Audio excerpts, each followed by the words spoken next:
सरकार की तरफ से वेब पोर्टल और ओटीटी प्लेटफॉर्म के लिए कुछ नया रूल आया है और इस रूल में क्या है मैं आपको बताऊंगा। आज यूनियन मिनिस्टर प्रकाश जावड़ेकर और रविशंकर प्रसाद जी ने एक बहुत ही इम्पोर्टेंट प्रेस मीट दी है और उस पर उन्होंने कहा कि वेब पोर्टल और ओटीटी मीडिया जैसा कि नेटफ्लिक्स हो, अमेजन प्राइम हो, इन ओटीटी प्लेटफॉर्म के लिए कुछ नया रूल है। इस रूल में ये कहा है कि इन लोगों के लिए एक नया बॉडी होगा, सेल्फ रेगुलेटरी बॉडी होगा। मतलब जैसा कि पहले थे कि कोई पोर्टल अगर कुछ भी बोल रहा है, कोई उस पर रेस्ट्रिक्शन नहीं था। अब इस पे कुछ रेस्ट्रिक्शन आ गया है कि अगर कुछ गलती यहाँ पे कोई कर रहा है तो उस पर कार्रवाई होगा। सेकंड, उन्होंने ये बताया है कि जो कुछ अफवाहें फैला रहा है, एक ही बात, झूठ बात बार बार फैलाया जा रहा है, या तो कुछ ऐसा कंटेंट जो महिलाओं का प्राइवेट पार्ट से रिलेटेड हो, ऐसा सेक्सुअल कंटेंट हो जो फैलाते हैं, तो उन पर अभी सरकार की तरफ से ये बताया गया है कि फेसबुक हो, ट्विटर हो या सोशल प्लेटफॉर्म जो है, उन लोगों को बताना पड़ेगा कि ये जो फेक न्यूज़ था या तो ये सेक्सुअल कंटेंट जो था ये पहले किसने वायरल किया था, इसके बारे में बताना पड़ेगा।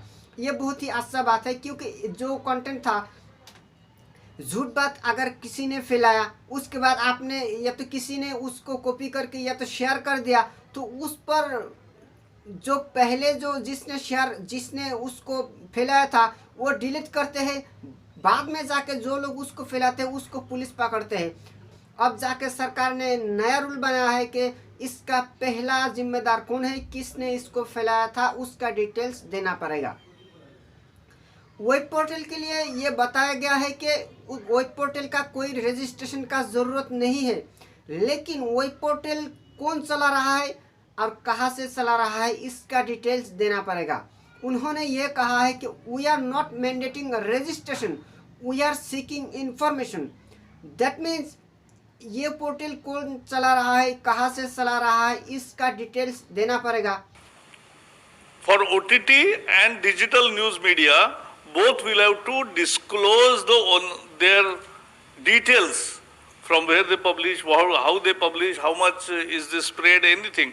So that disclosure will come. That is first, information. We are not mandating a registration. We are seeking information.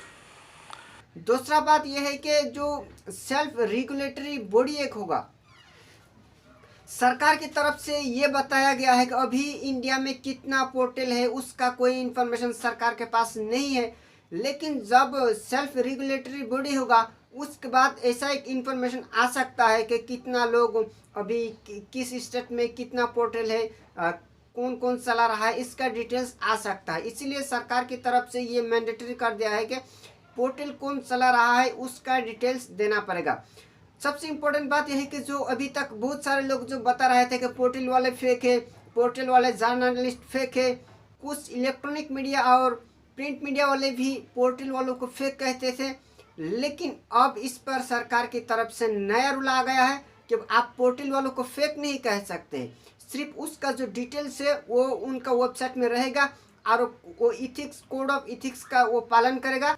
जो लोग वेब पोर्टल वालों को फेक कहते थे उन लोगों तक आप ये बात जरूर फैलाए कि सरकार ने आज ये कह दिया है कि वेब पोर्टल वालों का भी हक है, वो भी न्यूज़ दे सकते हैं, लेकिन वो इथिक्स को पालन करना पड़ेगा और उसका डिटेल्स उनका वेबसाइट में रहना पड़ेगा। बाकी जब सेल्फ रेगुलेटरी बॉडी आएगा तब और फिर कुछ नया रूल आ सकता है, तब हम देखते हैं कि क्या क्या नया रूल आते हैं। लेकिन अभी तक तो सबसे जो अच्छा बात आज ये क्लियरिफिकेशन आ गया है कि सरकार की तरफ से कि वेब पोर्टल के लिए कोई रजिस्ट्रेशन का ज़रूरत नहीं है। Thank you. उम्मीद करता हूँ ये वीडियो आपको पसंद आया होगा। वीडियो पसंद है तो एक लाइक ज़रूर करें और हमारे चैनल को सब्सक्राइब करें।